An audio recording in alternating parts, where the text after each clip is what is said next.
ఓం నమో శరవణభవాయ. సుబ్రహ్మణ్యేశ్వర షష్ఠి లేదా స్కంద షష్ఠి 2024లో సుబ్రహ్మణ్యేశ్వర షష్ఠి ఎప్పుడు జరుపుకోవాలి? డిసెంబర్ 6వ తారీఖున లేదా 7వ తారీఖున?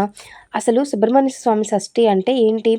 ఆ రోజున పూజ ఎలా చేయాలి అని వివరాలు ఈ వీడియోలో మనం తెలుసుకుందాం.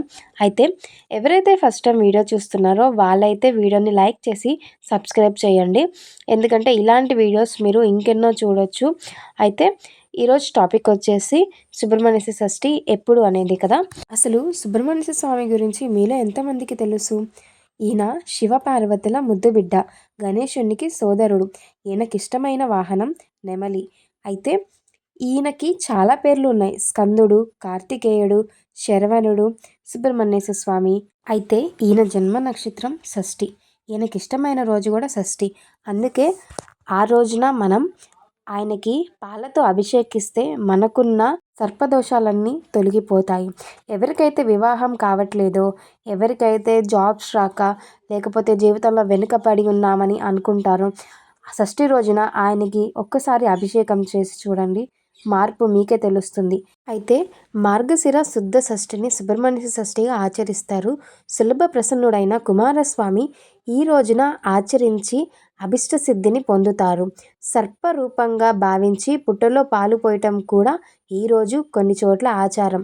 అయితే సుబ్రహ్మణ్య షష్ఠి రోజున జంట నాగుల దగ్గరికి వెళ్ళి వాటిని నీటితో అభిషేకించి పసుపు కుంకుమలతో బొట్లు పెట్టి ఆ తర్వాత ఎర్రటి పుష్పాలతో పూజించాలి. అలాగే ఆ రోజున సుబ్రహ్మణ్యేశ్వర స్వామి అష్టకం చదువుకోవటం చాలా మంచిది. ఆ తర్వాత స్వామివారికి ఎంతో ఇష్టమైన శ్రీవల్లి దేవసేన సమేత సుబ్రహ్మణ్యేశ్వర స్వామి అనే నామాన్ని 108 సార్లు జపించాలి. ఆ తర్వాత సుబ్రహ్మణ్యేశ్వర స్వామికి చలిమిడి, వడపప్పు, నువ్వుల ఉండ అంటే చాలా ఇష్టం. వాటిని నైవేద్యంగా పెట్టాలి. ఆ రోజున ఇలా చేయటం వల్ల మనకి ఎలాంటి సమస్యలున్నా పటాపంచలు అయిపోతాయి. అయితే 2024 డిసెంబర్ ఎప్పుడు చేసుకోవాలి పండగ అనే విషయానికి వస్తే, డిసెంబర్ 6వ తారీఖు ఉదయం 10:49 ప్రారంభమయ్యి డిసెంబర్ 7 శుక్రవారం ఉదయం 9:25 షష్ఠి ముగుస్తుంది. సో మనం ఏ రోజున పండగ జరుపుకోవాలి అనేది మన ఇష్టం.